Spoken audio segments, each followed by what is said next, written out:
negotiations have to happen with hundreds of, tens of hundreds of landowners, and it's a difficult process. So that a lot of the trail alignment is generic. The next stage, which will be outlined, is an action plan of how to go about that. So from that, the proposal was, it came back through the feedback from our engagement, but also it's also the proposed funding in there is to support the development of this and align with the 5-town trail network. So we put an application in for the shovel-ready projects, which was to build the bridge over to Te Hereniko River, which we got, in the end, they said we got, they said we'd get, I think it was $1 million, but then they said, look, we'll pay for the whole thing. So that bridge, even though it's in South Wairarapa, is fully funded through that. So Greytown will be connected up with Wellington by off-road trail using the Ruataka cycle trail, and the next stage is to link us up with Carterton. So projects like the bridges and that, there's no expectation that we're going to fund that. But through this document and the supporting information and the regional support, there's opportunities to get external funding for that. So I hope that's a bit of a brief, but I'll open it up for discussion. So who would like to start? Yes, thanks, Steve. Greg, I think the 5 Towns Trail is fantastic. I think it's great opportunities to attract people to the Wairarapa. I do have a few concerns as to what was put in the consultation document, just in regards to 295, because when you look at option B, and the costings that are put down there, if you put those 3 bridges that are possibly going to be required for that trail 1, that really bumps up what the total cost of the whole project will be. I mean, if you base it on Te Hereniko Bridge, what was that, 1.3, 1.4? So, I mean, you need 3 of those bridges. You've got 3 that need going over. So, I mean, you're looking at bumping that up to around 9 million. And that's just really, it's not set in stone of what, like was mentioned in a couple of submissions yesterday in regards to, is it going to be a lime track? Are you really going to go hard out and asphalt? And so, yeah, I really struggle with this for what was put out to the community for their choices, and I wonder whether they really believe that whole trail is going to cost $295,000 to get from Greytown to Carterton. No, it's not. But that's our commitment to it. Yeah.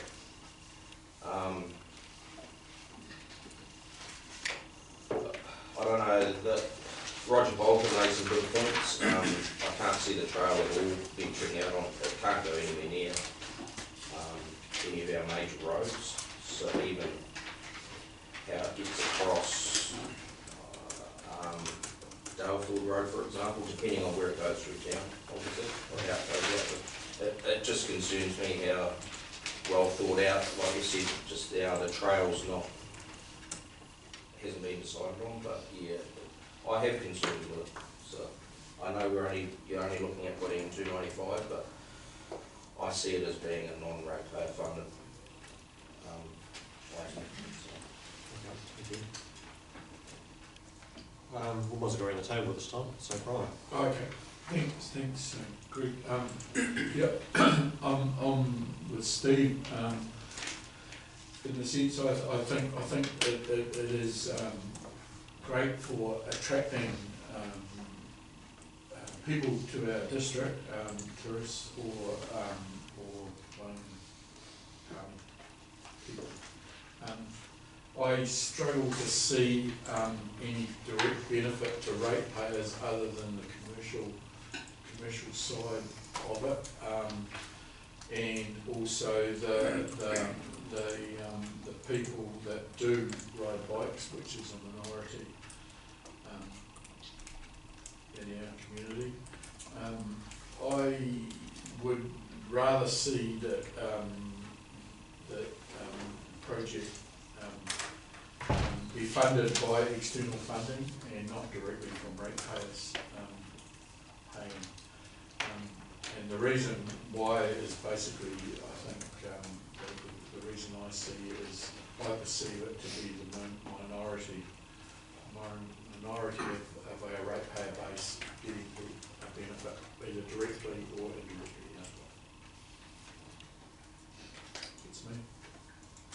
Okay, Jill?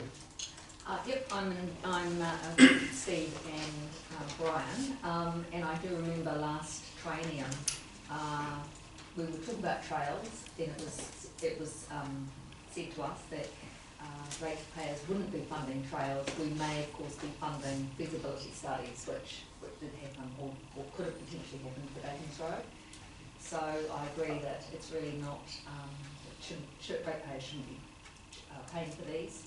I also sort of struggle where in the consultation document it says $18,000 a year across all ratepayers. I don't know whether that's 295,000 divided by 12 is 24,000, but yeah. Anyway, that's me really. Again, I don't think it really, a lot of ratepayers are not going to benefit from it, and they'll be paying for external funding. Okay. Yeah, I see this project as being the start of a future plan for the Wairarapa, and I think off-road trails is something that I would like this region to invest in, and that I've heard multiple times from the community that they do support putting some ratepayer funding towards it. I think one thing that did come up really loudly through the consultation was people do want us to find external funding for it, whether that is central government or fundraising. So I think that really does need to be a top priority for us. However, in saying that, just going back to that future planning, we do need to start somewhere, and I guess in my mind, I have a vision of in 30 years' time we do have a lot of off-road trails for people to go cycling on, and it hits multiple well-beings. And along with something for our young people and families to do on the weekend. So for me it does tick a lot of boxes. I agree that, or I acknowledge that our planning isn't complete and that there is still work to be done on the costings around the bridges and that, but I do feel like we have a good mandate to contribute that $295,000. I didn't hear any really loud negativity against it, or I mean it was 30% of our respondents, but overall the conversation in the community that I personally have come across has been largely in favour of it.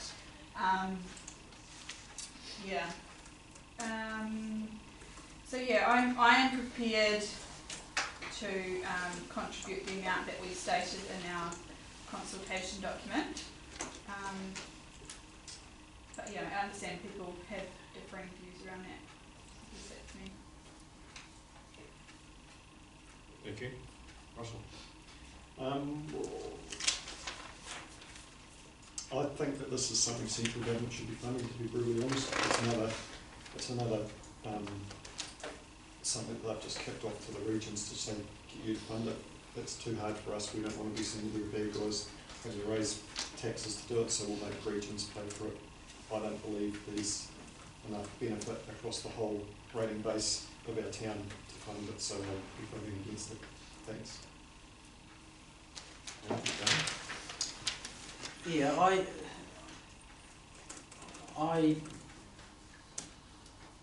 I really support the project. I think we underestimate just how many people now within our communities really use these facilities.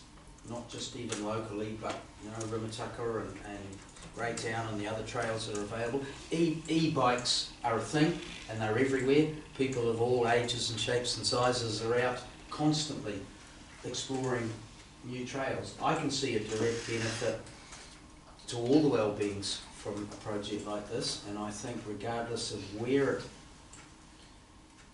it crossed our district, not just retailers but B&B, accommodation, the spin-offs are extraordinary. You only have to look at small towns much smaller than Carterton in the deep south, for example, that have had their economies turned around on the back of cycle trails. The only disadvantage for me is you can't use motorbikes on it. You can. Yeah, you just have to be quick. Electric bike. So, I think in terms of a project, and what gives me, I suppose, more comfort and certainty than the previous conversation we had was the fact that there is a plan and it is a strategy and there is, some parameters around the project. However, the caveat is, it comes back to this confidence of the public and even confidence around this table of costs and being able to deliver within budget and seek external funding. Because I agree, I think the ratepayers, for the benefit that this sort of project is available, the ratepayers ultimately carry the cost, and that's the biggest issue to sell, always. But in terms of benefit to the district, I believe this is way up there, and I don't think we fully appreciate the potential of a cycleway in terms of an asset to the district. Thank you. Robert? I concur, absolutely. I'd just also like to make, there's a couple of points I would like to make. It's a 5 towns trail project. It is not limited to cyclists. So you have walkers and you have runners that also will benefit from it. So that's broadening the scope quite a bit. I think comments that have been made around the consultation document, we all had as elected members input into what went into the consultation document and proofread it prior to it going out. So obviously maybe there was a couple of little oversights that we as elected members didn't pick up and clarify in that, which happens because we have lots to read. I think I completely agree. The funding for the 5 Towns Trail project so beneficial to the whole entire Wairarapa. I mean, linking Wellington up to Pukaha is just sensational. The benefits from what's happened down south, sort of the economy, creating jobs, etc., is massive. But the funding for the actual implementation of the trails, working off the master plan, which we haven't yet had a chance to digest, which is great to know that it's in the draft form and nearly ready for us. The funding does need to be externally. I think absolutely central government need to be a big part of that. And fundraise, I'm not sure how we would go about it, but it's for me, the entire project, there's going to need to be a lot of external funding, and we need to be thinking that this is a future plan. It's 20, 30 years. It is a long-term plan. It's not happening in the next 5 minutes. So I think that needs to be a big part of in our thought process. And just going back to the people that did submit, which, as I've mentioned before, 206 people submitted. The overarching commentary I've had from the public when we've been out in consultation and talking is, moving away from cars, whether it be cycling or whether it be running or walking. Obviously cycling is a big thing, and with the e-bikes becoming more and more prevalent. I mean, I just know the number that I see going past our property every single day is increasing. It seems to be increasing, unless they're just doing laps around the block, but I don't think they are. And I think it's something that we need to be investing in for the future of our district and also being part of the region. Thank you. I'll start by kind of supporting what Greg started out saying. The Five Towns Trails Network began as a local interest group type project. As a local interest group, they didn't qualify for any of the sort of regional and bigger funding that's available out there. It was picked up by the councils and made into a Wairarapa project, so that it would have the scale and the presence to qualify for regional funding and for government funding and for the PGF and stuff. So it's right from the outset, it was acknowledged that locally this is not affordable and it needs to have sufficient presence to be able to compete on that sort of regional and national stage to gain that external funding. So that's always been the plan, and that plan hasn't changed. The economic benefits, I mean, Dale alluded to it, you know, cycle trails in general. When, you know, at some point in the future when the Wairarapa has this big connected network, it'll just be a playground for people to come and visit and cycle from place to place to place. There's a real market for that. So I think we possibly underestimate what some of the economic benefits of that sort of visitation will have. And it's not just any old visitor, it's visitors will have, you know, less impact, you know, less carbon, less, you know, they're here using our stuff without leaving a mess, so to speak, environmentally. I mean, we talk about climate change and we talk about our Ruamahanga strategy and what actions we're taking to try and promote the reduction in car use. This is a tangible thing that we can do that will over time promote the use of bicycles and walking, running, etc. over cars, whether it's just getting to and from Clearville for sports, whether it's getting to and from Greytown for ladies who lunch, you know. It's I'm referring to my mum when I say that, that's one of her terms. But you know, there are so many benefits for the climate and the well-being benefits, you know, health particularly, it's just undeniable. The biggest thing that I see with this project is, yes, it is a long project and we don't expect it to all be built at once, but I think in this early stage when the master plan is coming out, it's really important that we fund it just this early stage to keep that momentum going as the project just gets off the ground. Once it's off the ground and it's got that visibility and it's attracting regional and national attention, which it will, that's when we can kind of relax back. I don't think at this point in time pulling back is the right thing. I think it would probably not succeed if we didn't carry on that momentum. So while I appreciate that 295 for developing this first trail it's a good chunk of money, I think it is money well spent, or would be money well spent, and that it needs to be spent now, not later, to keep that momentum going. Otherwise I think it will lose momentum and it'll be much, much harder to get it off the ground again later.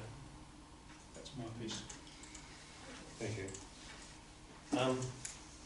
As you know, I'm actually chair of Waipa Trails Association, Waipa Trails Action Group. And just, we're the only region in New Zealand that pretty much doesn't have a sales trails network. We've been left standing. All our partners in the region are well advanced. 83% of our, as it mentions in the 80% of the people surveyed in 2020 said they want more walking and cycling trails in the Carterton District. And if you look at what's happened in Wellington, years ago they designated a green belt, and over a period of time they worked and developed on that. And then look at that green belt in Wellington. It's having that foresight, that vision. I know it's slightly different, but it's that sort of thing. It's part of our Waipa Economic Development Strategy. It's a key action in that which we support. YTAG is not just Carterton, it's Masterton and South Wairarapa, and they've both got skin in the game as well. And this $295,000 will be our contribution to getting it going. And you know, I'm not expecting us to have to put any more, and that's at this stage. That's our skin in the game. And we, a project team associated, well, there is a project team associated with Five Towns Trail, which will be driving this project, and the quality will be outstanding. And those issues that were brought up about concrete and all that, well, there's certain things you have to do in the signature trail, and they're the things that will be met. So I just think it's so important for our future, and the benefits are outstanding. You know, you've got community and social benefits, you've got educational benefits, environmental, health and fitness, and heritage and cultural benefits. We all went on the Waitapu tour, Waitapu tour, sorry, and just saw the stories that need to be told with technology. There's all those sorts of things, you know, and for well-beings, you know, they're only going to get stronger in local government. So I think it's really, really important that we show leadership to our community and listen to what they say and support it. Very good. I've just got one question, Greg, you might be able to answer it, probably already have been told by that, but the Greater Wellington Regional Council's involvement Yes. financially, and can you give us an update? They're a partner in the Wellington region. Yep. Yep. So all the councils on a per capita basis put money in to support a coordinator for the whole region, and our population being low, we do very well out of that, extremely well. So there's pretty much a full-time coordinator working in that space as well, and Wellington Regional Council is a partner in that as well. And also with the regional parks, they're just as much a partner. From your point of view, Joan?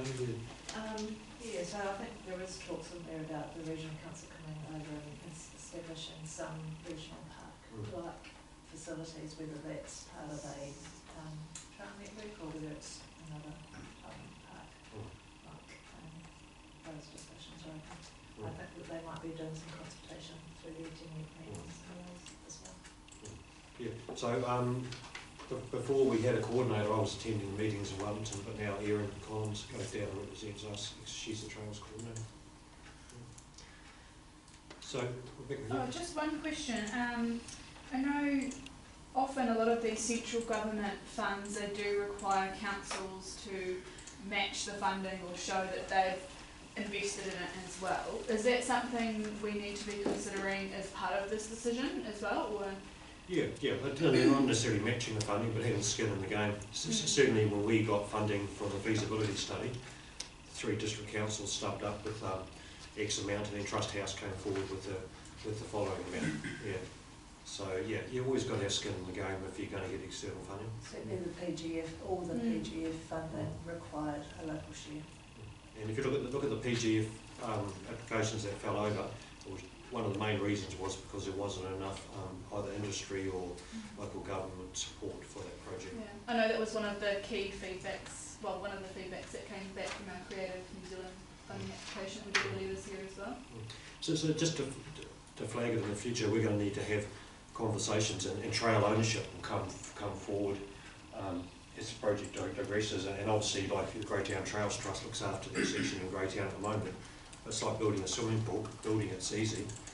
It's the ongoing maintenance and upkeep. And as you know, was it last triennium that we've agreed to purchase a bridge over the Waihingi River once it's built for $1. I know the technicalities need to be sorted out, but it's the ongoing maintenance of the trails. Yeah, that is probably a bigger issue for us long term.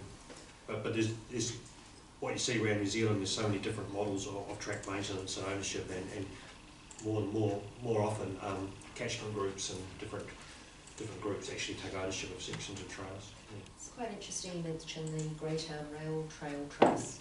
So that Woodside to Greytown Trail is the trust, that's the Greytown markets once a month. All of the money raised from that goes into this trust, and it's, I mean, I use it, 5 kilometres of it every week, and it's really, really well maintained. And that's, you know, it's really cool to hear that, you know, sections of it can be operated like that. And that, again, that's having that public buy-in and ownership too, and a pride in what they have in their town. And you just see some economic investment. You heard what Adam Blackwell wanted to invest in Greytown based on on cycle trails, you know? Tens of millions of dollars. And that's at this stage before it's even built. So that's the excitement that it generates. And you look at Green Jersey's cycle tours, you know, I know it's slightly different, but I mean, he hasn't got enough bikes, so I can see. So, yeah. But anyway, further discussion. Greg, just on the 295, just what's written before that, do you think that that will allow a shovel to get put in the ground? And how much of the trail do you think will be, considering all the planning, the route hasn't even been decided yet, how much of the trail, the linking Carterton to Greytown up, let's forget about the bridges, do you think will get done in that 295? It's hard to say exactly how much, but it will be an enabler. But obviously the plan for that section will need to be finalised in route alignment.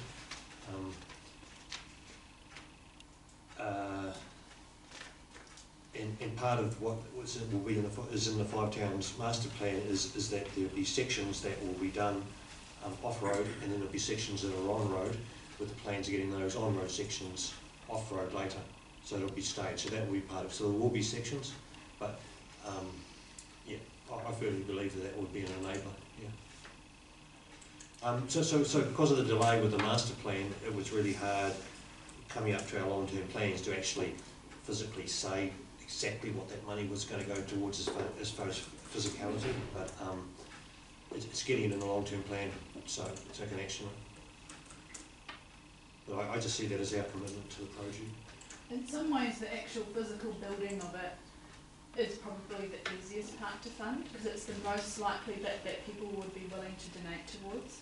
Like you could have businesses, I think one submission stated, you know, have businesses could adopt a couple of K, you know, and have signage up, this is their 2K that they've funded or whatever. So I think that's most of the easy part. The hard part is all that planning and those initial stages, like Rob said, about getting that momentum going. Yeah. So I got approached on Tuesday by a contractor that we use for different projects around town. Said he's prepared to donate the line for the Carterton section. Yeah, which is phenomenal. So that's that partnership with local businesses. Yeah. So it's just those relationships, you know, and you see it around New Zealand. I mean, just go online and have a look. There's trails being built by community groups, all sorts of things. There's no set fast ways, but everyone has a bit of skin in the game. So how are cyclists going to be contributing to this? Cyclists How's their financial input into it? not by using it, because there's not a plan to charge for it. So it's through the wellbeing, as I imagine. So we build a road, you drive a vehicle on it, you pay for the privilege, including fuel, taxes, registration, ACC, blah, blah, blah, and that helps build and maintain it. But you build a cycle trail or a walking cycling trail, and the principal users aren't going to be asked to contribute to the payment and ongoing upkeep of it. I struggle with that, The same way seriously. that people don't pay for footpaths either. What they do is pay their taxes, their rates through town. Well, it could be the same way there. So by creating a signature class trail, that opens the door to all sorts of government funding for maintenance and other sorts of things. So if you go with the plan and you build it the right way it is, and it's a signature trail, which is planned to be, it opens the door. I don't know, would there be any ways that you could do that? Besides having a gate and an admission fee? Not practically. I mean, there's definitely ways that you could encourage donations by having like a QR code as you go down and, you know, donate $5 as a cool heart for using the trail. Like, that's quite easy to do, but I don't know. You pay to use the Otago Rail. Exactly. No, you pay to hire the bikes and use the facilities, but you don't pay to actually use the trail. It'd be like trying to charge for a Carrington Park or this sort of thing. And even, I mean, the same reason we've adopted free swimming pools. The actual cost of collecting the money generally far outweighs the return. It's kind of like charging people for taking care of their health and well-being.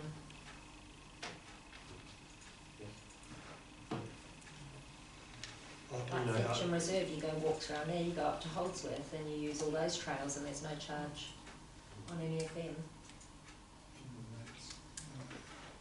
you just look at the economic benefits of places, you know, like the Timber Trail, that's done in the Central North Island for the community. Has there been, in the draft plan, is there any work being done on anticipated returns to the economy in the Wairarapa over a 10-year period? Like normally when these sort of projects come up, there's a cost-benefit analysis done. I know it's speculative, but is there any indication of what the potential benefits over time to Carterton might look like? No, In it's terms of- like, it's too hard to do really, yeah. But it's certainly, there's a section in there that talks about economic benefits, yeah. Well, you know, when they talk about a rock concert in Auckland or a rugby game, there's very quickly followed up with the anticipated or expected dollar return on dollar spent, and it just kind of helps to sell the, you know, the project. Yeah, I mean, the intention is this will be a living document, but it's going to be long spanning, and as we know, financial figures come out of date straight away, and but the project team sort of discourage a lot of figures in that report for that reason, because it gives false expectations to. I guess if you've got a concert or a massive big rugby game, you know how many people are going to be there, and you can pretty much, if it's a rugby game, you know, say Crusaders Blues, you know that X number are going to be coming into town to stay, so that's kind of really quantifiable. That was kind of my second question was, is there any projections on potential usage, or, you know, once the cycle, based on other cycle trails and other experiences elsewhere, is there any suggestion or indication of what numbers might potentially? I'll have to reread it to give you exactly that, but no, I don't think there is, no. We No. did do an analysis of the number of jobs being created when we did the Turning Code Bridge application, so we do have that. I mean, that's all part of Yeah, that's right. the, There will be a lot of those story. BC analysis done for trials around the country, so these The Rema Tucker trail, the trail through to Featherston is very well used, and the suggestion is that people will catch the train north or south to one end of it, buy their lunch and then cycle home sort of thing. There's no reason to expect that people that use that part wouldn't continue on and enjoy the scenery out through the Wairarapa. Yeah, this is a bit of sideline, but actually part of it, they looked at different things in the Wairarapa that creates interest. And there's a list, you can't see them, there's some pictures there of the top posts in the Wairarapa on Instagram. And the angel wings on the side of the council building is the top Instagram post from the Wairarapa, which is pretty, yeah, I thought that was quite good. just one final thing, Greg, that the 295 that's in the long-term plan, what's the anticipated next capital spend by Carterton likely to be for the scope of the project? I understand repairs and maintenance is a factor, but is there an expectation or an intention that there be another stage of capital injection from Carterton over and above the 295 at some point in the future, in order to realise the full project? Four more trails. I think you'd be naive to think that wouldn't be the case in the future over the timescale of the project. and it is signalled in the Okay. the way that the Okay. that consultation Yeah. is presented. Okay. Yeah, cool. And it's not necessarily that the loops, like the ones proposed out to Gladstone, whether that would be signature class trail, so it wouldn't attract the same sort of, funding. So, any more discussion? Okay. So, I'll move a motion that for the Five Towns Trail project that we support council's preferred option, which is option A. Second by Rob. All those in favour? Aye, raise your hands. Alright. 4. And all those against? Yeah. So I will use my casting vote again, and I will vote in favour of option A. So thank you.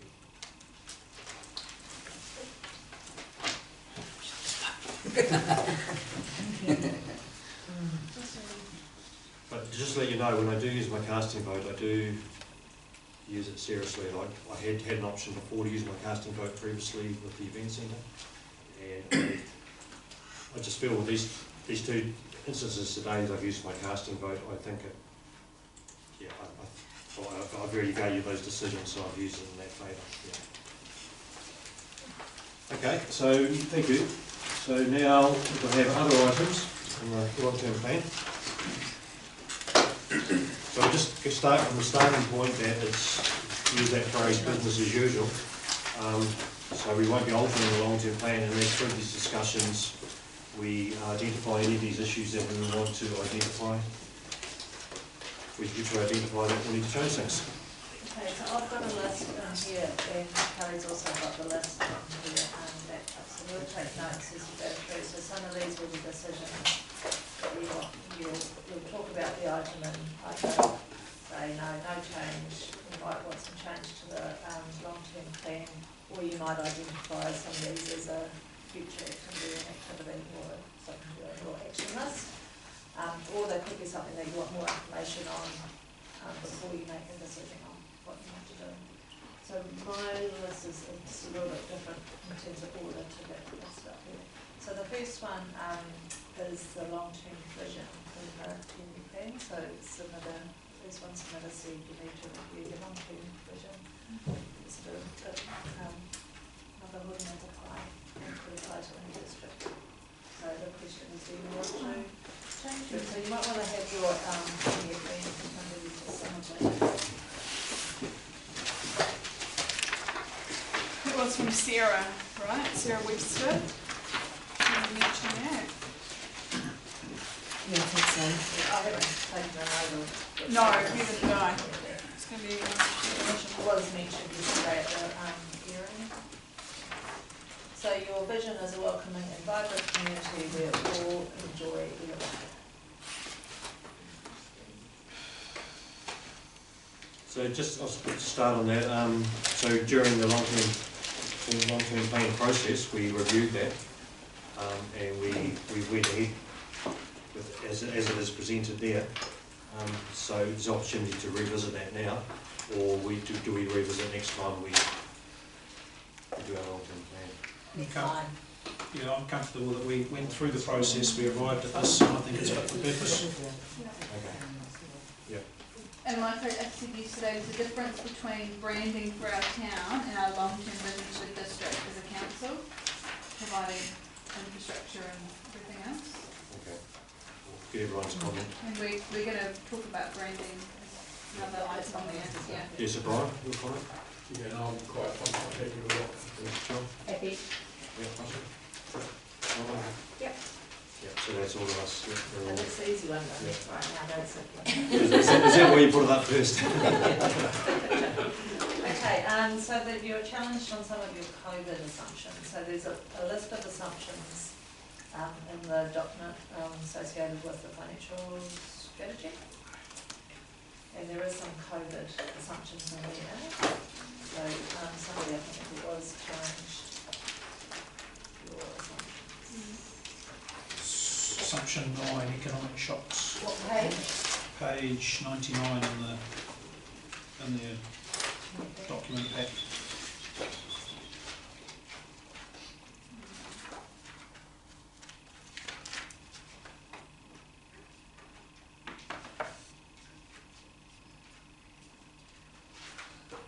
Basically saying that it's not going to be terrible, but it's not going to be the same as before.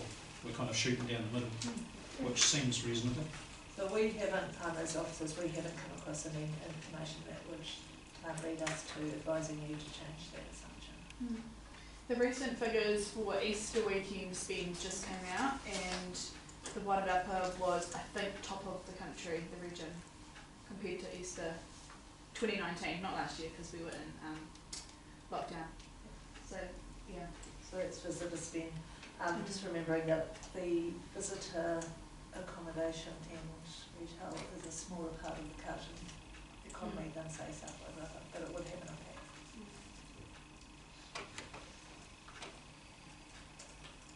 I'm very comfortable with this.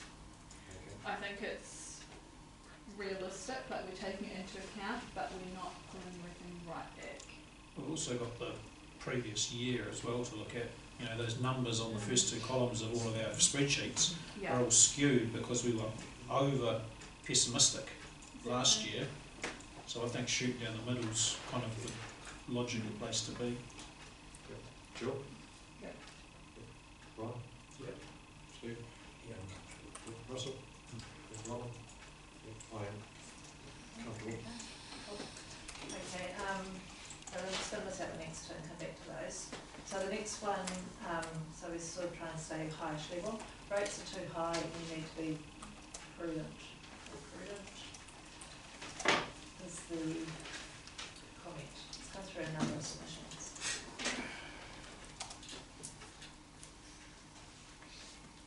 I'll start. So when I heard that comment, instantly I was thinking he's only looking at 1 year. We're less than prudent in other years. It's kind of like over the course of the plan, we need to be prudent on average was the, you know, we have to justify being over a bit there because we're going to be under somewhere else. So I didn't agree with his argument that the particular one that he was picking on, the 5.6, was imprudent. But the plan itself in its entirety was prudent.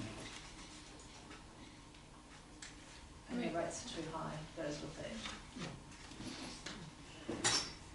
So the main issue is, the main feedback that you've received is rates are too high.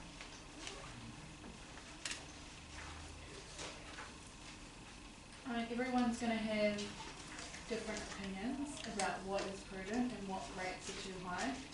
So as a council, I think we have to make that judgment call about what we think is most acceptable. And I think, yes, we do need to be prudent. Yes, we need to consider every dollar that we are spending.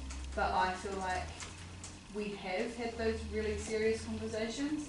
There is a lot more that could be in this long-term plan, and there are things that we have pushed out because we just cannot afford them. But yeah, I understand that rates are a concern for a lot of people, but it's almost a system problem. It's not just us dipping into a slush fund or something. And the whole concept of nice to have as well, I think, is I'm not sure it's outdated, but it doesn't actually take into account the full well-beings that we are legislated to provide. That's a really tricky conversation, but I'm comfortable where we've landed. Jill? Well, I can remember we had a workshop of a governance session where I think all of us said we wanted to be 2 or under, and then that quickly got changed to 5.6%. I do believe the rates are too high for our population on fixed and low income, so I think we should be trying to get those down. So how do you suggest? By looking at everything we spend and cutting our cloth to fit. Otherwise people will be living. I've got people who are now moving up to Masterton. Their rates will be about $1,000 less than here in Carterton. So people are moving now. It's not a good sign. They don't particularly want to live Carterton because they like Carterton, but they are giving pension only and they don't see it changing. They see, rates increasing. And they're leaving, which isn't good. So from your perspective, how do we address that though? I mean, levels of service, we've been right through our levels of service and we can't I have the history of being on this council 21 years ago, when this council was extremely frugal, and the reason we were was because of the people who live in our community. That's not right though, because I challenged the comment before about we all agreed to 2% or less. My actual comments at the time were that the average over the last decade was 5%, and so that anything less than 5 would be a win. It'd be nice if it could be at 2%, was the way I characterised it. If you go back through, right back to Gary McPhee's day, and you look at the rates collected year on year, and then you plot those just as a graph, back then rates were increasing at 7-8% year on year, I'm not and necessarily the going trend is down. Well, what I'm saying is that we were very frugal. So we looked at But every line item and we chopped stuff out, etc., etc. Remember, we had much lower population. We had about 6,000. So you're saying we're being less frugal but achieving a lower increase in rates? Now? Now. I don't know. I think the issue at the end of the day is that a gentleman, he presented yesterday, so I can't quite remember all of the things, but he said CPI was 1%, was it? Mm-hmm. The other thing was 1, and we are at 5. But they're Can not you linked. just can you re-explain it? So I'm just trying to get my head around. So Another thing what to you just said. Sorry, Jill. What you just said. Can you just restate about from the rates from Gary McPhee and No, so if you go through the annual reports and you plot the actual rates revenue collected year on year, and there is a little bit of movement on that because of ratepayer increases and over collection of rates because of increase in rating units throughout a particular year. But if you ignore that for every year, and you look at the trend, the rate of so the rates have not stopped going up. That's the bit I should emphasise. But the rate of increase is reducing. So early on in those years it was 7-8%. It's now around 5%. It's not a big change, but it's a change. Thank you. That is, yeah. I mean, what you talk about is valid, Jill, and it's spread right across the country. And part of this investigation into the future of local government that's one of the factors that it can't keep happening like this. And if you look at our 10-year projected rates increase, it's actually a lot less than most other councils around New Zealand, and there's going to be an equalisation as we have invested in what others haven't invested. Absolutely, that sort of thing's going to happen. But what I'm saying too is the fact that one other thing was that we were always in the lower, not quartile, but I think we were in the lower half, and we've now basically. So is that because of in previous councils that, as you said, you've been on for 21 years? So from when you first started, and it was.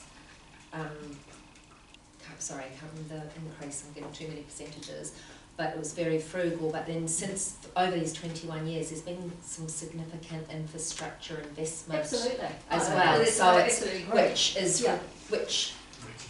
which is required for, obviously the population then was a lot less. So, and they have funded depreciation fully as well, which is kind of huge expense for us, a huge operating. No, we started doing depreciation early on, unlike some other councils. One thing to remember as well, sorry Robin, is I want to be really clear here that we are the council, so all of those earlier decisions, we own those as well. And I don't for a moment suggest that anyone or any council at any point in time has not made good decisions for the benefit of Carterton, and I would put it that we continue to do that right to this day, right into having this discussion now. Things have changed, and what's done is done. We need to make the best decisions going forward from where we are now. Relitigating the past is informative, but it's not necessarily helpful to where we go next. What I was sort of going to follow on by saying is that the investments that have been made in the past by us as a council actually going forward will begin to benefit on any minimising rates increases, because we're not needing to make those investments, whereas, as you said, Jill, some of the other councils are now playing catch up. So at the moment so it was based on the 2018-19 figures, wasn't it, when they rated us highest, so that's like 2 financial years ago. One would assume that, and the way we are now continuing, as Rob has said, that our actual rates are still going up, but actually the percentage isn't as much as it was in that other councils. I mean, we've heard some of our neighbouring councils are looking at a 14 to 16% rate increase. So I get it, it is very cost prohibitive for a lot of our residents, and as we know, when we've sort of done our workshops and looked at the figures and looked at the levels of service, that we can't decrease those levels of service, which would help reduce the rates. And we've had lots and lots of discussions leading into the formulation of this long-term plan, where we've had really, really good information, and I know I've learned so much and I'm still learning every minute.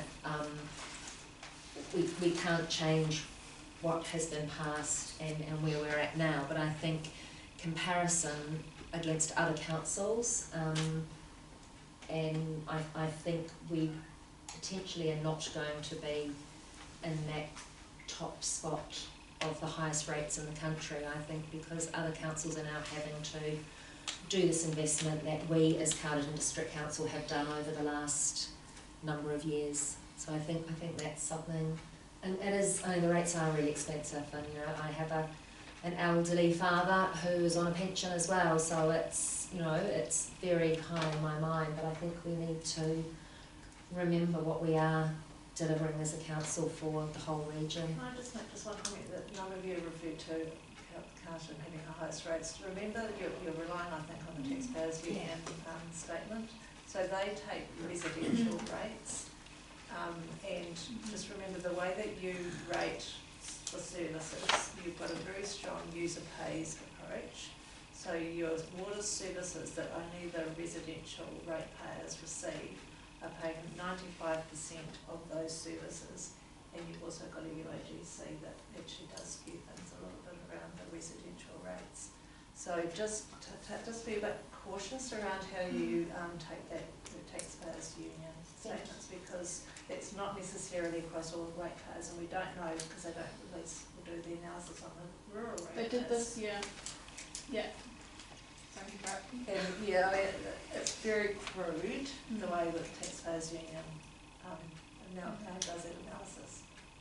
Can I just follow up on that? I just wrote that down in my notes to bring up. A very easy way, in my opinion, to fix it is to fix some of the rating issues that I brought up earlier this year. That would solve, well, it wouldn't solve the problem, but it would distribute the rates a bit more evenly and equitably, in my opinion. And unless that is willing to be an option on the table, I don't think we can actually go through and remove or cut services. There's a greater expectation on us as a council. We heard from Ohuki Road residents, you know, the expectation to seal a gravel road. So we'll discuss that later, but you know, we'll be weighing that up against other roads too, you know, and how that happens, and just the expectation of sharing more information, or like I mentioned yesterday, you know, Wellington City Council has 60 comms staff to tell the stories of the council and keep the community updated. We have one, you know, I mean, we never used to have any, you know, it's the world's changed, you know, and we've got to keep up, otherwise it's going to cost us more in the long term. But Jill, you talked about levels of service, you said we can drop those? We should look at dropping them. So which ones could we drop, do you think, off the top of your head? No, I don't want to do dropping them. Oh, look, there are things that we do that we never used to do, and clearly they obviously cost. I'm not going to go into it right now, but yeah, people are not happy. They are not happy with the level of rate they're paying, and we might have to start looking at the topics of the stuff we do. Sorry, I think we do need to discuss. You said we're doing things that we didn't used to do, and are those things that have been, and again, I'm just trying to understand what wasn't done and what is done now. So is that some of that stuff that's been legislated from central government to us that we're now needing to report on and comply with and things like that? I think making a flat, very open-ended comment about we can cut stuff, yeah, sure. And then we are doing things that we didn't do but we're doing now, and as Greg's just said, you know, the world has changed, God, so much in the last 10 years, in the last 5 years, things are really changing. Cost of electricity is going up, you know, just looking at your household bills and cost of living as well. I'd just like to kind of get my head around what are some of the things that, as a council, we can cut or stop. I just would like to know, because we are having this discussion about the long-term plan, and this is actually now when we need to be going, instead of just having an open-ended, just a flat statement, I think this is now when we need to be knowing more stuff. Number one, we are governance and we're not operational, so I don't know the details behind how things work. I have no idea of the effectiveness and the efficiency of staff, etc. But I guess the main issue, really, from my perspective, is that we didn't do all of the community services that we're now doing. Now they're lovely to have, but they are not legislated for. We don't have to do them, but I think we do need to be aware that they do cost our ratepayers extra money. So you're saying cutting the community services would I'm be not one? saying cutting, I'm saying that's you asked me what the difference Yeah. was between what we didn't do. Yeah, sorry. Alright, yeah. Yeah. Yeah, absolutely. Yeah, I mean, lovely to have school holiday programs, fantastic. I don't know how much they cost. We never used to do those sorts of things. As an example.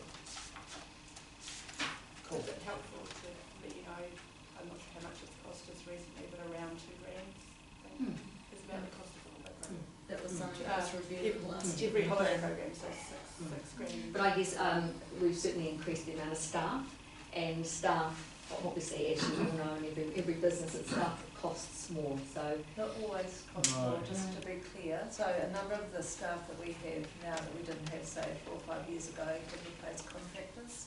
So a lot of the staff we have actually come with savings. We do have some staff for programs that you have approved over time. So some of the, like the positive ageing strategy, for example, and those, so there's been a number of programs that we have added over the years, so we've got staff to do those, and some of the new staff have replaced contractors. Yes, it just identifies what we've talked about before, you know, it's, I mean, the issue at It's the end of really the day, hard. the issue at the end of the day is whether the taxpayers' union calculations, etc., are valid or not. We still have this reputation. oh yeah, and we're still going to have it because they're 18 months out of date, so next year, or the end of this year, when they come through, they'll be from 18 months previous to. Yeah, we know that, but it would be nice if we stepped down and let other people take accolade. It's happening, and by our projected rates increase this year and our forecast 10-year plan, our 10-year forecast compared to other councils, it's showing that, you know. Yeah. It's actually really compressed at the top of that league table, so it wouldn't take much movement of the others for us to drop down a few. So I think that's what we should be heading for. So I now's think the it's opportunity, councillors, to say which programs you want to either slow down or drop, and what areas you want reduction in levels of service.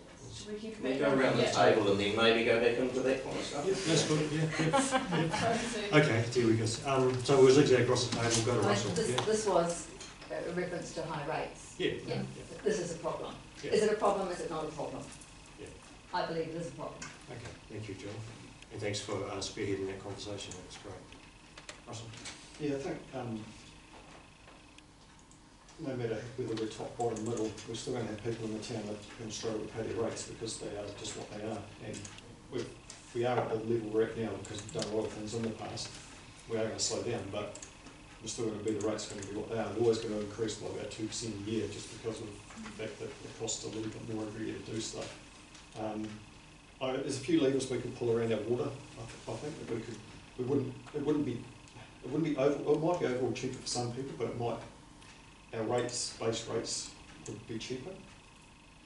And we could do some things around there and how we charge for our water usage, and that would, our base rate would lower, but then you'd still have to pay for your water, but you'd have an opportunity to choose how much water you pay for.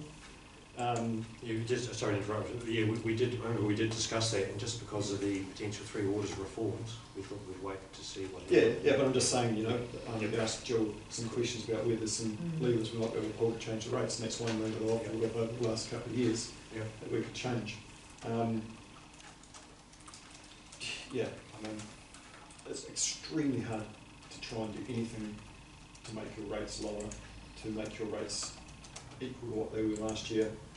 And the conversation's been that had a whole lot of stuff imposed upon us there'll be no additional funding options apart from rates to achieve those things, and until central government sorts itself out and starts actually taking some responsibility for the things they put upon us and the things they might want to put upon us in the future, we're in a stalemate. We just can't move. And I agree with Jill. I appreciate what Jill's saying and trying to lower rates, but you've also got to keep trying to build your district and build your town and keep it moving forward. So it's the reason there's only 8 of us around this table is because no one else wants to stick their head out here and get it chopped off every 12 months when you put the rates out. I mean, you noticed we had 30 people come and tell us how to do our job yesterday. Where are they? What are they doing? None of us around this table prepared to make that hard decision. So I think that, yeah, and Jane's comment about additional staff, like the staff that we've had to employ, you know, because of the additional roles that we've enforced upon us. So yes, it looks like our salaries have gone up tenfold, and they have, you know, but not our choice. So I liken it to, should we stop the shops from trading on Easter Sunday? Shit, that's a hard decision. Let's let local government make that decision for us so we don't look bad. Okay, here you go. So they're just big hospital passes to us. Yep. So, yep, it's tough. I appreciate there's a heap of people that won't benefit, that can't afford rates and will have to move out of town. I don't know how to fix the problem. Okay, thank you. So we'll go to Brian then.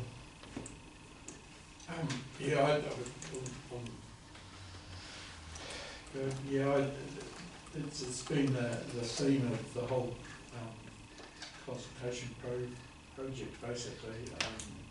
It's rates is number one, and I'm like Russell. I appreciate everybody's opinions, but how to fix it and how to condense it is just mind-boggling. And you know, we found that when we went through the rates review. You just can't keep on chopping things out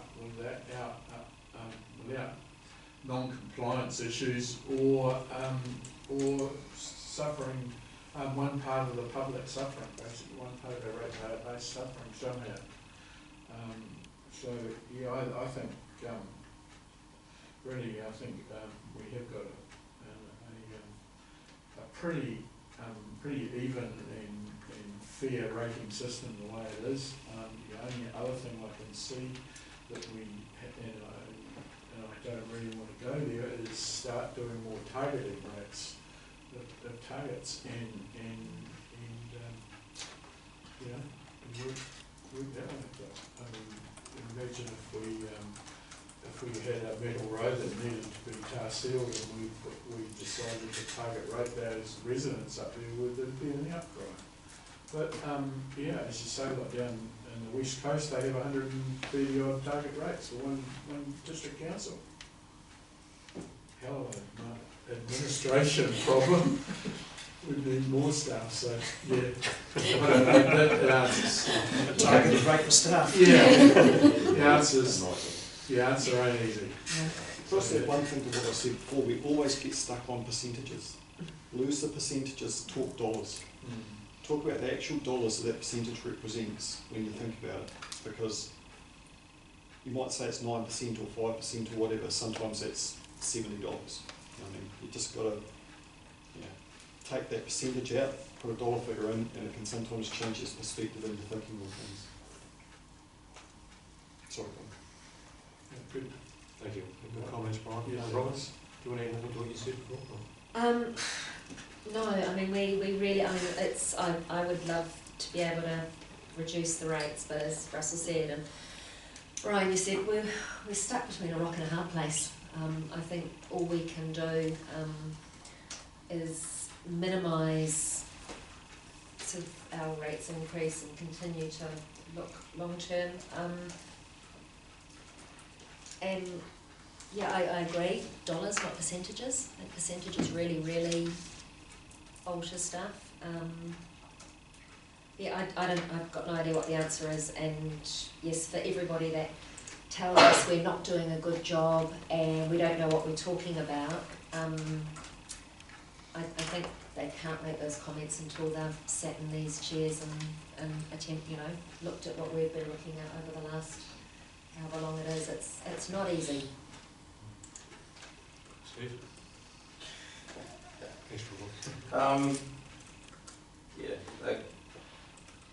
It's really is difficult. Everyone's said it. We just get so much stuff pushed on us. One thing I definitely think that we can do a lot better is ensuring our future projects are under budget. Even not taking into consideration the wastewater treatment plant, just considering other projects. That's one way we can definitely try and ensure we're not putting extra dollars onto our ratepayers. I mean, you only got to look at what Dave's had put on him with the water testing and all that. I mean, it's all this extra cost that's got to be put on the community. It's forced on us. We can't say no, we're not going to do it. So, I mean, I look at the environmental side of things as well, and we're trying to do things better than we have in the past, and that costs money. So, I don't want to see us cut. I think the community appreciates what we actually do, even though it does cost that little bit more. I think in the long run, the majority of the community are actually happy with how things are going. So it's difficult when you listen to those squeaky wheels all the time. And I mean, I would love to get rates lower. Don't get me wrong, I'm not against what Jill's saying at all, but I agree with everyone else. We're really stuck with that. So if something pops up in 12 months' time, and the community, a huge percentage in the community, come to us and say, right, we don't want you to provide that anymore, then yeah, we look at it, but I'm sure they don't want us to drop anything that we're doing at the moment. So, Thank you, Steve. Comments? I'll only add that rates is not the only pressure on ratepayers. Petrol, groceries, car registration, all those other things are costs. Central government has responsibility for social welfare and for helping those who don't have the means to meet the costs, and that's not something that we have a mandate for. So unless it was possible for us to become a community services card organisation, for example, where we could offer a discount and get it repaid by central government, that's kind of the only, the old rates rebate scheme. We're kind of relying on central government to extend that social welfare motherhood blanket down to ratepayers, but they're unwilling to do that. So I agree with Steve. I think that the squeaky wheels are for good reason squeaky, making expressing their dissatisfaction. But I think by and large, most ratepayers do support what council's doing and do accept rates as being one of those necessary evils. And I reiterate what I said before, I don't think this council, this group of elected members is doing any different to all of the preceding ones in making good, hard decisions and discussing, just like we're doing now, to do what's best for Carterton. And if we end up with a number or a dollar figure, that's just where we ended up after that thorough discussion. So. Thank you. I'll just sum up by saying, as long as we keep having these good discussions, it's top of our mind. I know there's quite a few things we need to, whether it's climate change or talent defender or positive ageing, we've got to consider all those too. But the rate issue is something that and it's leading our conversations. I think that's all we can do. And also tell the story what people get for their rates. Because when you look at what everyone gets, if you get to pay for any of those individually, you're getting a bargain, aren't you? So it's that collective thing. And I'll just sum up by saying, if someone said to me the other day, rates are too high, but can you spend more money on the footpaths? So that's what we're up against, Yeah. Can I just add one suggestion? I'm just looking at my rates bill once again. I know we've mentioned in the past updating our rates bill to have a little bit more information about exactly what your rates are being spent on, even if it's just a bit of a breakdown. And I know Elisa does put out the newsletter that goes with it, but even just on the actual rates invoice, there's not a lot of information about the breakdown on general rate, uniform management charge, or anything like that. And then on the back page, how it has information for ratepayers, it doesn't really explain any of the content in your rates bill, and I think that's one thing that we could update. Is that on I know on the first rates bill of the financial year, there's more information on the back of it than the other ones that come out during the year. Is that there's more of a breakdown? Yeah. rates and invoices. I mean, that's something Kelly can have a look at. There's probably not a lot of space on those rates and invoices to, I mean, that's sort of an invoice rather than a. What do you say? Some people get 130 targeted rates on there. Yeah. There must be space. Not the Carterton, they The don't. back page, information for ratepayers, that looks very editable to me. Yeah. Okay, so I just want to thank you for the confidence, this one, we spent quite a bit of time on it, but it is the proceeding, it is a high priority of this consultation, so Yeah. we need to keep moving through the other items. So yeah, we'll carry on through. And that will Thank you. always, that will just come through every annual plan, long-term plan. So I think you've covered that, thank you, Joan. So another easy one, for you, debt levels. There's another couple of play. Debt levels are too high. Or concern about debt levels. Right, who wants to start? I'll start. We talked about this with Phil, and our debt levels were relatively low compared to other local authorities, I think. That's what I remember. I'm not uncomfortable with what's projected. There was the comment around the 0.9% interest rate. And I thought possibly we could double check that. Is that a realistic assumption for 10 years? So Paul talked to you about that last week. He said that, what was it, the 16-year fixed rate was like 3%. 3.32, I think. And that for the foreseeable, because this gets revisited in 3 years anyway for the next long-term plan, and for the foreseeable it's expected to remain low, and it's expected to remain more stable because the borrowing we do next will be from the LGFA, which isn't subject to the ups and downs that the commercial banks would provide. Our borrowings are then transferred, aren't they, to LGFA? But they're in the process of being transferred. Not necessarily transferred, or they won't necessarily all be transferred. Yeah, we'll be looking into whether it's best to transfer them now, wait until they mature and then have a drawdown. Of course, because then you've got So break we just need to fees. kind of weigh it up, but new borrowings, the aim is to go through LGFA. So I forgot about breaking levels of your. It may still be worth it, Yeah.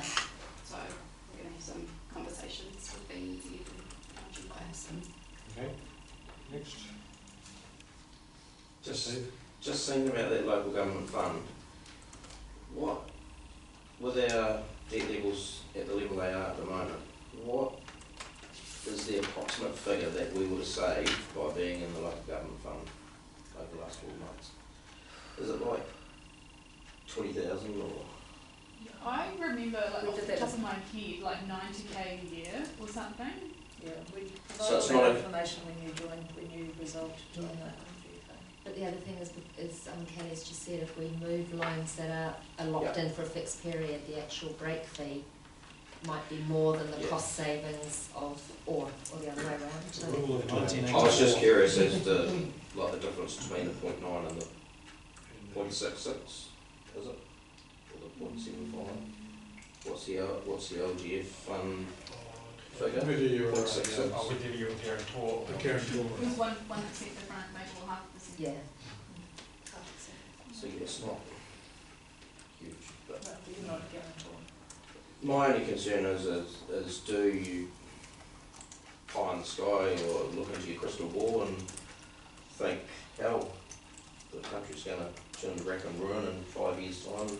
Should we jump on that 3.32% for till, what was it, 2037? So the advice that we've given you to date is no, don't do that. But that's just advice to you, you can make. You come from a good basis though, so I'm comfortable with that. Anyway, Russell, Rob, do you want to, Russell? That is what it is, we've got to just borrow the money at the best rates we can get it for as long as we can get it for them, we've got to rely on our officers to give us the most proven advice at the time and keep them top of it. Yep, thank you. Rebecca? Yeah, I'm in the same boat. I mean, obviously, we're going to be trying to get the best rate possible wherever we can. And only loan funding stuff we really do. Thank you. Sure. Yep, same, but the only thing that I think was Mike Ashby mentioned, he said that Masterton had a interest rate that they were using for their long-term plan of more like 3.5. So is that more realistic than our 0.9? Again, the advice that we've given you is the assumption in the long-term plan is a prudent assumption. But if you want to be more cautious and Paul's advice, then that's fine, we can make that adjustment. It's kind of like, it might be them being like we were 12 months ago. They might be carrying on that extra caution that we've kind of decided not to carry on. Because they're looking at some really big, they're looking at some fairly large capital expenditure and loan But it's just that they're looking funding. at that interest rate over that 10-year period. I guess like they said, we review this in 3 years' time, so if Yeah. in 3 years' time, if interest rates are signalled to be going up, but we've managed to keep that 0.9 and stay with that, and then in 3 years' time, we'll look at it and say, oh, well, you know, maybe we should bump it up to 2.5 or something, just to... Yeah, that was exactly the advice that Paul gave us when we had that Q&A session. I suggest around Paul's that question. a fairly conservative gentleman, and if he believes that we can get by him for 3 years on that 0.9 rate, I'll be very happy to accept his advice. So I think one of the risks that submitters have identified is what if the interest rates do go up, or the interest rates that we consider do go up over 10 years, what will that do to our ability to repay our loans? It won't really affect the affordability of those loans. The numbers are not big enough to make a significant impact. But if you want us to run some scenarios, we could do that too. I'm with Russell, I'm really happy on Give all the Paul's advice. recommendation Okay. that we have. I'll ask that question right at the end. Yeah, no, I'm happy with professional advice that we've been given. I just think we have to trust their judgment and assumptions and Thank you. Steve? Sit Oh, like you have, sorry, yeah. I started going around the room and was exactly. Yeah, you know, I'm very comfortable, you know, and aware too that some councils have actually maxed out on what they can borrow. You know, so I'm just going to ask the question, are we all comfortable to go on the advice that we've had from officers? Yes, Yep. yes, okay, thank you. Next one. We'll go back to the top. Kelly, council office precinct. So one of the activities in the draft 10-year plan is the rebuilding of the council main office. It wasn't a consultation item, but you did get some feedback on that. What year was it? It was 4 or 5, wasn't it? So just to highlight from my perspective, I think we recognise that with what was going on, we wouldn't have been in an appetite immediately, and we also wanted to wait to see what the announcement from the Three Waters reform was going to be. But we thought it was a good idea to put a placeholder basically in the long-term plan to enable us to head down that track if need be. Yeah. So I'll go around there. We'll start with you, Russell. Yeah. I think we just need to keep that there as a placeholder, but I just don't think there's an appetite from the ratepayers to be investing in this next couple of years. I don't know whether we can revisit it annual plan, We'll revisit the next long-term Long the plan. next long-term plan. I think even if we pushed it out to the next long-term plan review, sort of like a date after that, would probably be quite prudent at the moment.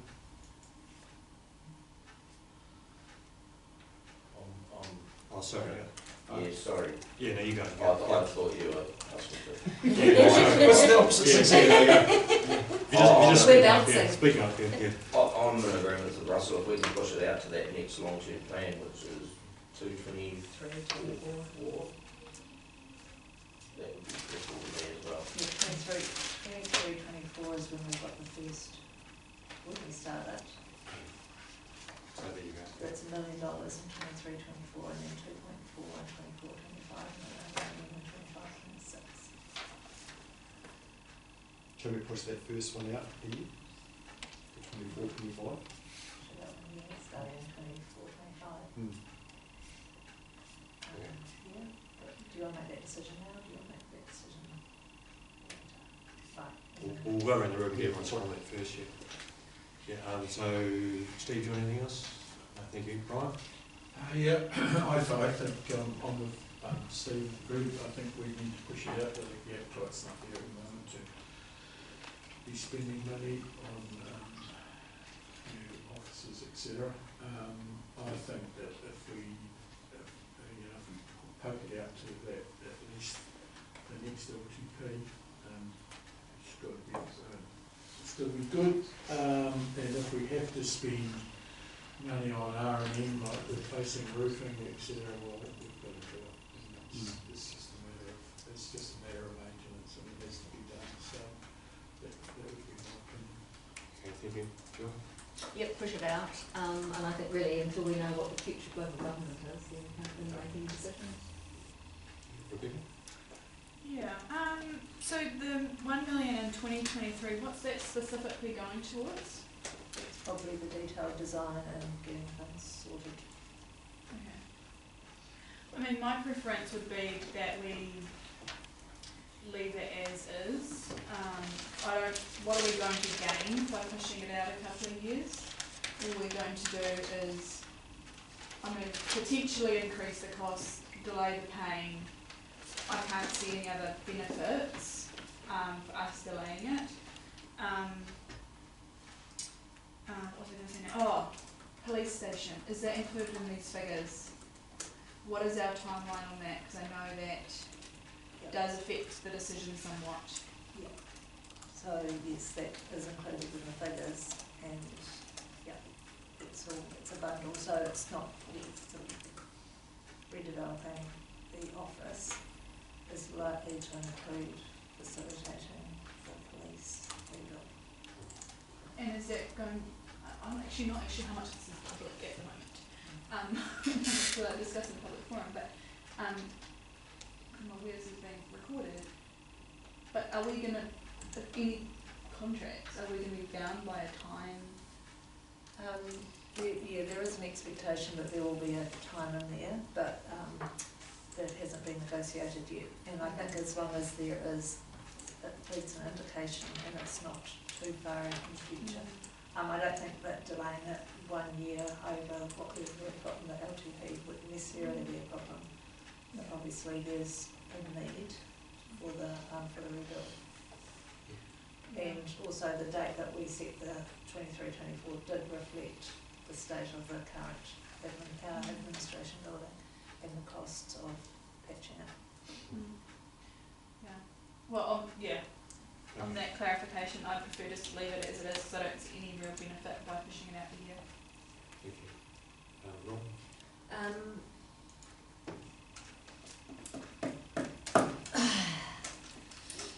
She said, I think, actually I agree with everything that's been said. I'm kind of sitting on the fence, keeping it in for the 2023, pushing it out to 2024. The local government decision, or the board that are putting together reviewing local government is April 23. April 23 is their, That's when they launched is when they're kind of launching it. So I guess with that in mind, I know that the admin buildings, we've probably only got another 2 to 3 years before serious money does need to be spent on it, and re-roofing, I get what you're saying, but that's actually quite a cost. So yeah, will it matter another year if we push it out a year? Can we get the building hang in there for that extra year without having to do major R&M expenditure, which would then also enable us to have had the report on the future of local government in April 23. There will be a draft version, I think it's coming out April 22. Right. So I would have a good steer for that, and we will know where we are with 3 years. Yeah, that's true. Okay, well with that in mind, I'm happy to leave it as is. Yeah. There'll also be a change of government in there as well, and it's a review, it's not the government saying this is going to happen.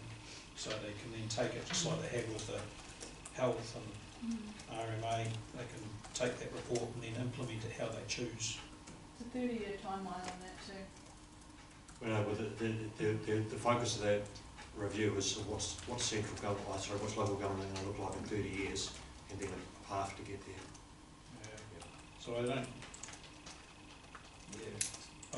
I don't see that the report, given that our needs are more immediate than what the report's timeline is and what the report's forecasting, I don't think that the report, I mean, publicly it might seem like we're acting before all the information's known, but I don't think it's going to have a huge effect on what we do for the next decade, for example.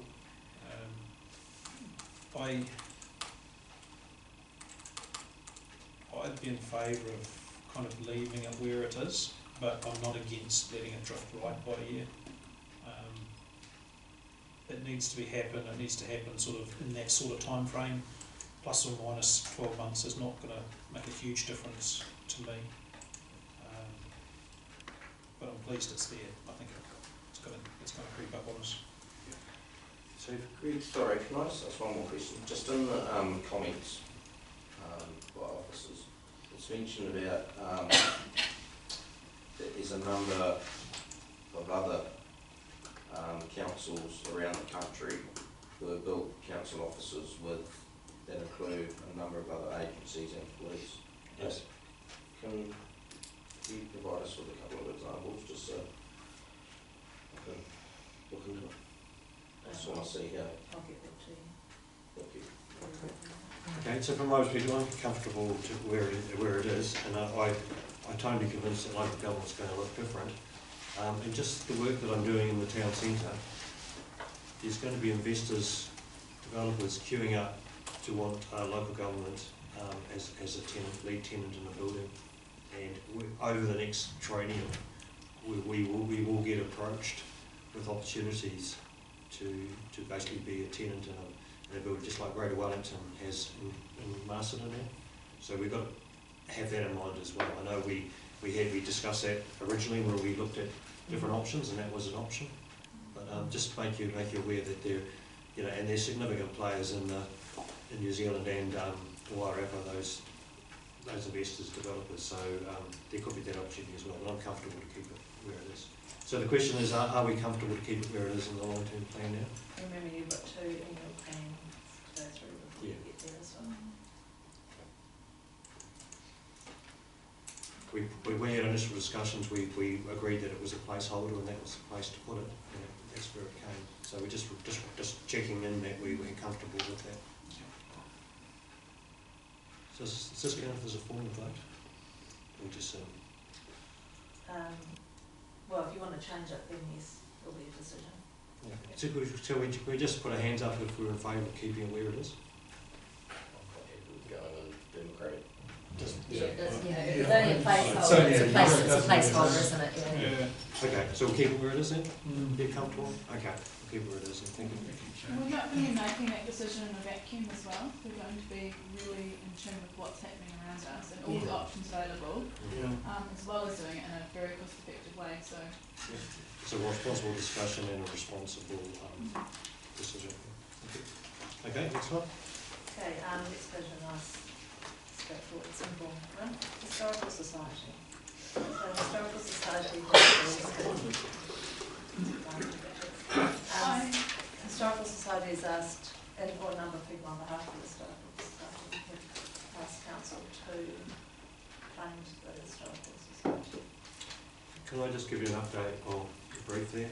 So since 2007, Carterton District Council was funded the rental up until about 2 or 3 years ago.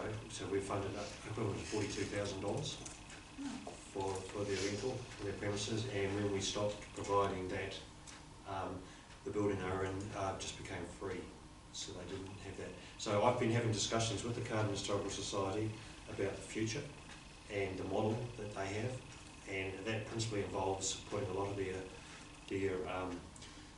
information digitally available, so it can be accessed online and just have a different presence in the way they operate, and more focused on promoting heritage events and just other activities. But those discussions are just in very much on the early days, and just trying to work with them as a way forward to have them encapsulated in a way that fits with society's expectations these days, and actually having large piles of paperwork sitting there isn't, you know, which are copies anyway, is not necessarily the way future, but those you know, appreciate what the history and how they've kept it and is available and how they help.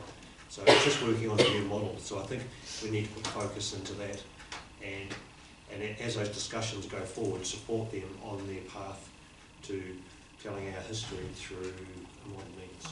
So that's, yeah. Can I add something to that as well? So as you know, they had to move out of the building that they are in. The building that they're moving into on High Street, Jeff and Dean are giving them the front of the old Citizens Bureau Hall. That they're allowing them to use that space for a period of time which is very open-ended, which is very, very generous of them to do, so they're not being charged rent at all on that as well. So I can see our support, maybe supporting them to be able to put an application in to get significant funding to digitise their collection. I see that as an important role, and then having discussions maybe with Wairarapa Archives and how it can be linked into there. And I can add to that. Joseph has, I can't think of his last name, has asked for the society to link into the archives with what system they're using up there, so that they can start. I've suggested to them that they apply to the community grant again. There's no reason why they shouldn't, with a proposal. They've asked me how used is the archive room here. We don't really have an archive room.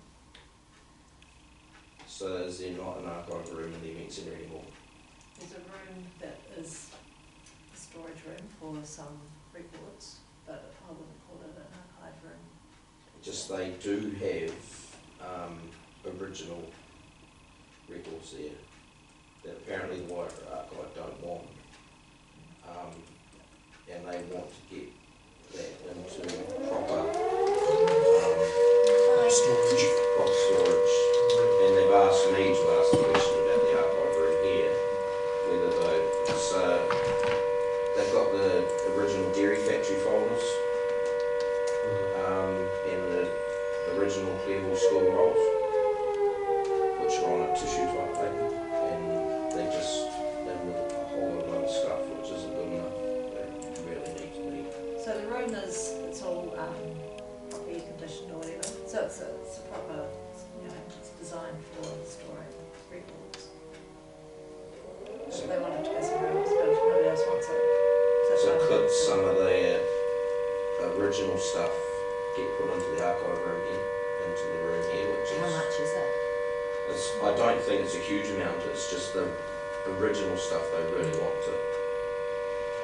Are you talking about the safe being the archive room here? Oh, okay. So is it temperature controlled and things? Oh, okay. So a full proposal of what they would want, and then we need to assess it at the time and see if there is a space availability, and then discuss access issues and all sorts of things. Yeah, I would hope that they would take copies of everything that is in those folders and of the Clearville rolls, which I think they might have already possibly done, and then just the original, and they don't need to access it. If they would digitise, that would be great. So Wairarapa Archives are relocating in a new building, aren't they? So they might have capacity to take that. And if they don't want to take something that don't see significant as well, you know, we've got to just see what is significant, what isn't of their collection. Yeah. I see original documents from Carterton as being significant. So, Yeah. Definitely encourage them to apply for the community grant in July. So any other discussion? Yeah, I agree with what you said about a new model for them that's sustainable. I think once they have that in place, we could look at having an MOU with them and supporting them in some way. But until that's up and running and we know what's happening and what their future plans are, I guess, I'd prefer if they just applied like project based for to the grants committee. Okay, thank you. I think we've got a generic answer there. Yeah. Okay. comfortable with that? Yeah. Okay, thank you. So we'll go to 12:30, you happy with that? Yeah. Knock a few more out. Okay, here's one that's pretty straightforward, the revenue and financing policy. So, it was Marty yesterday talked to you about your review of the revenue and financing policy and just challenged whether it met the local government act requirements for consultation. So you made some minor tweaks to the policy rather than going out to the community, seeking feedback and so on, in terms of the full review. So you did the review yourselves, decided that you need to change significantly. So made the minor amendments, re-adopted the policy. And obviously the policy having a 10-year plan that people could submit on it, and you did the submissions on the revenue financing policy. So just in terms of meeting the LGA requirements, you adopted the policy in December last year, noting that the changes that you made weren't significant, so in your opinion they weren't significant and didn't trigger the significance of engagement policy, but noted at the time that the adjusted policy would be sitting in the draft 10-year plan that was going to be the spring document, so a consultation document, so people would have had the opportunity to feedback. So you did meet the requirements. So it's met with the requirements. Yes. Is everyone comfortable with it? Yeah. Okay, thank you. I probably should note, I mean, it's still my preference that it probably does go up to community consultation, only because I'm still not happy with the way it sits. But it has. Because it's in the 10-year plan. I accept that. Thank you.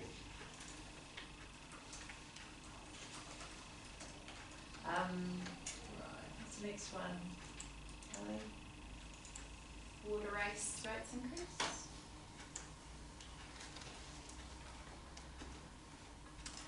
So that you were challenged over the high water rates increase.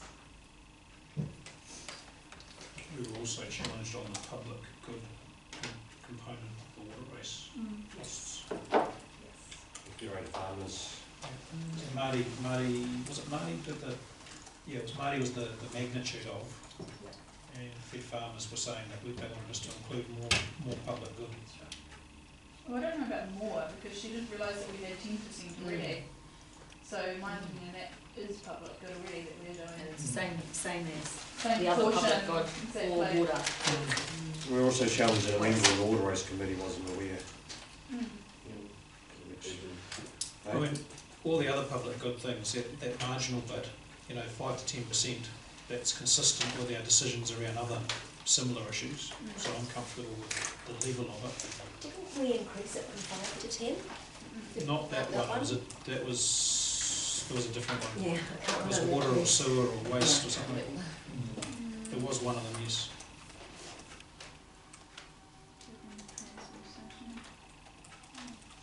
Don't know where that 45% comes from. There are big increases this year. There are big increases, and that reflects the costs of getting consent, renewing the consents, and then implementing the new requirements for the new conditions of consent. So the water race committee, they had those discussions and they gave around the upcoming costs. There's also triple whammy because of the costs of maintenance after the fresh water Yes, coming in. that's right. that's a classic example of modern compliance Yeah. and impact on rates. Yeah, it's compliance. Okay, so we Central comfortable with that? government.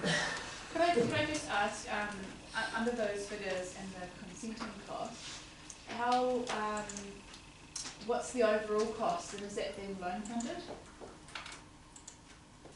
I can probably find it in the LGP.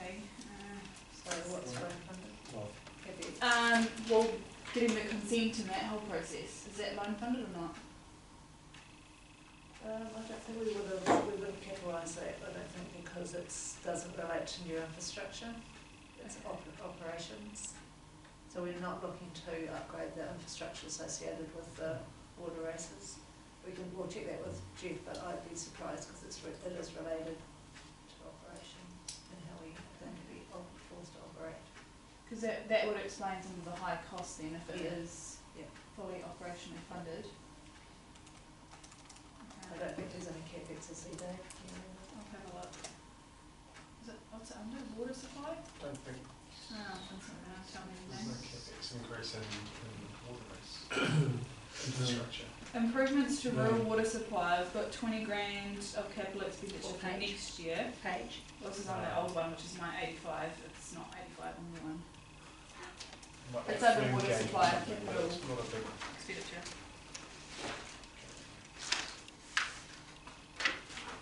Can you remember, might have been a No. flume, is there a flume gauge in there, I think? Yeah, I was just thinking about, But flume gauge upgrade, one of them. I thought some of most of that had already been done. There was just maybe some at the end of it, it might be some recording equipment, SCADA. SCADA upgrade. A SCADA upgrade to Yeah. provide recording, to provide it back to GW. Oh, yeah, it was, increasing the response time, wasn't it? Yeah, the responsing, measuring that response time of Yeah. tank versus what actually rainfall and river. Yeah, So because there was some SCADA data updates in there which are required for a water take to be more responsive on their water take. So that would be the capital Yeah. item, but I don't believe the consenting. Year two, actually, no, year two, we've got 255K Resource consent, so related to the capex. consent. Yeah, so Another 291. 23, I think the consents expire for both Tautari and Carrington, and so we'll need to be renewing those, and that is going to be expensive because the natural resources plan will be in place. Yeah. So that'll take a while to get through. Okay, so that should be loan funded, right, then? Oh, could be Well, through I- depreciation funds. Okay, we depreciate consents. Well, we might, well, actually no, it won't, because it'll be growth, won't it? It'll be new. I don't know if I can't recall whether it's CapEx or OpEx, but it's not new, so it should be a renewal. So it's either loan or New depreciation. requirements, you know, Don't know. and we probably actually haven't. And we probably haven't depreciated the consents in the first place. We don't have it under improving level of service. There's No. nothing in that year. That would be just trying to provide the existing Replacing, waterways yeah, existing water. assets. There is a decrease in reserves that year. But there's other stuff in I can find out in the I wonder if all we need to do is just explain that in the text of Yeah. that particular activity, because it's not explained at the moment, so. Yeah. So an explanation of how Yeah. it's funded. Or what it's going Or, to. and what it's for, yeah. Okay, we comfortable with that? I'm just thinking if it is able to be loan funded, that would be a way of spreading that initial cost, I'm assuming, for those water race users. We certainly, loan fund everything we can, or everything we should, I should say. Yeah. Okay, thank you. So, we've got 3 minutes, is there one that we can roll back for lunch?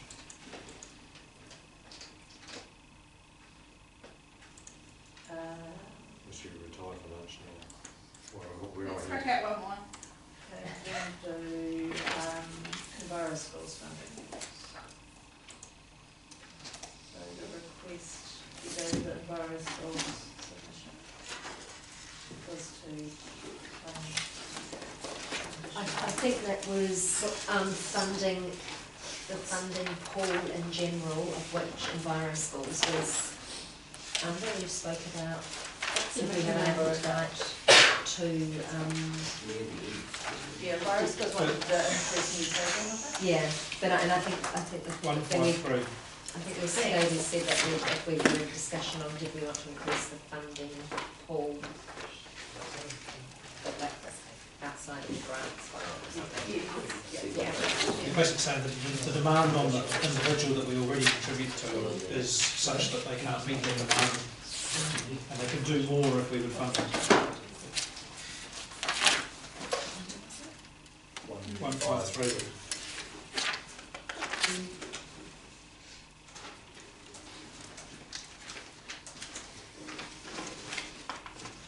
existing MOU for them, don't we? Yep, we do. We currently fund them $8,800. We want to see that increase of $2,000 to take it up to $10,800. So can you say it again, sorry, Ben? Sorry, we currently fund them about $8,000, so they want to ask for a $2,000 increase to take it up to $10,800.